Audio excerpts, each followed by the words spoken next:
Então, professor, a gente chega aqui na nossa revisãozinha, né? Aquela apanhado geral de tudo que a gente viu nessa disciplina de educomunicação e teoria das mídias. Então, no comecinho, na primeira aula, a gente discutiu um pouquinho sobre reprodutibilidade técnica, né? Falando um pouquinho das teorias do Walter Benjamin, aquela questão da fotografia, como a fotografia mudou a obra de arte e por consequência, mudou todo o resto do planeta, né, em relação às artes e às responsabilidades do artista e tudo mais. Passamos para o Theodor Adorno, com a ideia da indústria cultural, né, lembrando que o Adorno era até orientador do Benjamin, então ele falando sobre a fábrica dos bens culturais, que o filme não pode ser uma obra de arte, porque para ele, e eu não quer dizer que você precisa acreditar nisso, mas porque para ele o filme é só mais uma indústria, então cada pessoa faz um pedacinho da coisa, então não tem uma unidade, né? Cada trabalhador é só uma engrenagem. E isso culmina na cultura de massa, né? Que na verdade são milhões, bilhões de pessoas consumindo as mesmas coisas, né? Por isso que o cinema, a música, a televisão não podem fazer pensar, né? Porque fazer pensar daí não é para todo mundo, né? A gente conversou um pouquinho sobre o meio e a mensagem, que é a ideia do Marty McLuhan, né? Então você assistir, que foi o exemplo que eu dei, assistir a um filme numa tela gigantesca e num celular não é a mesma coisa, são dois filmes diferentes, porque a mensagem, quando é trafegada pelo meio, ela muda, o meio muda essa mensagem. E por último, a gente falou um pouquinho das mudanças, a nova televisão, o novo telefone, o novo cinema, né? Que são os novos meios de comunicação, mesmo que sejam oriundos dos anteriores. Na segunda aula, a gente trabalhou um pouquinho sobre as artes gráficas, né? Enquanto expressão humana, né? Que depois da fala ou da expressão vocal é a principal expressão, né? E como que você pode trabalhar um pouquinho com os seus alunos, né? Tanto desenho, quanto pintura, quanto histórias em quadrinhos e tal, né? Basta que você conheça um pouquinho dos conceitos.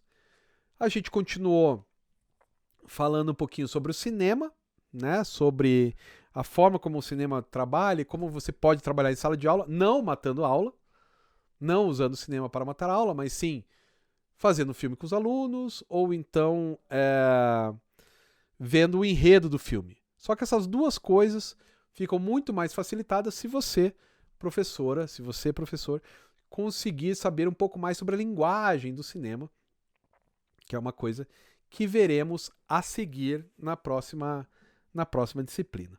A gente trabalhou um pouquinho também sobre a televisão, né, já que é algo hegemônico no Brasil, todo mundo tem uma televisão em casa, as estéticas de cada uma das emissoras, a ideia de que a televisão fala para você, olhando para você, né? Diferente do cinema. A gente trabalhou um pouquinho a questão da verdade na televisão, né? Vimos um pouco também, indo adiante, um pouquinho sobre música, né? Música e letra, né? A questão da tríade da música, né? Que é ritmo, melodia e harmonia, né? Como trabalhar isso e tal, a questão do silêncio, do som. E terminamos a aula falando sobre os videogames, né? Já que é uma coisa que todos os alunos parecem gostar bastante, né? Isso, vai dar uma motivação genial na sua aula. Para acabar, a gente falou um pouquinho também que a aprendizagem não ocorre só na escola. Discutimos um pouco sobre o aprendizado formal, que é na escola, na faculdade, nos cursos de pós-graduação. A aprendizagem informal, que é quando a sua mãe ensina você a lavar a louça ou a arrumar a sua cama, e a não formal, que são esses cursos livres que não tem nenhuma regulação, mas que de alguma maneira têm intenção de ensinar alguma coisa, né? A gente falou um pouquinho também sobre o aluno do século XXI, que já nasce com uma chupeta digital, que é o smartphone, são nativos digitais, como diria o Premsky, que é o nome do autor que cunhou esse termo, né? Mas também vimos que o lazer tornado trabalho não é tão legal, né? É muito legal ficar jogando, mas na hora que se fala para jogar na sala de aula já não é tão legal. A gente discutiu um pouquinho também sobre a questão dos fatos versus informações, a gigantesca malha de informações que você tem, e lembrando que quanto mais informação, menos informação, né? O excesso de informação é não informação também. E uma dificuldade dessas pessoas terem senso crítico, já que é muita informação e tal. E isso, claro, vai chegar no professor, né? Que tem que ser um pesquisador. Eu sei que isso é complicado, eu sei que é difícil, mas a ideia é que os professores se esforcem para serem pesquisadores, para poderem ser mediadores dentro de um processo dialético de tese, antítese e síntese, e curadores, para saber o que escolher para trazer em sala de aula. E por último, a gente conversou um pouquinho sobre como que a escola deve ser no século XXI. Desde a questão estrutural, que o aluno deveria estar no centro, ou o professor no centro, para que todos os alunos tivessem acesso a ele, até a questão de relacionamento dos alunos e de como que a escola deveria se comportar neste mundo onde ela não é mais a única detentora do saber. Tá bom, pessoal?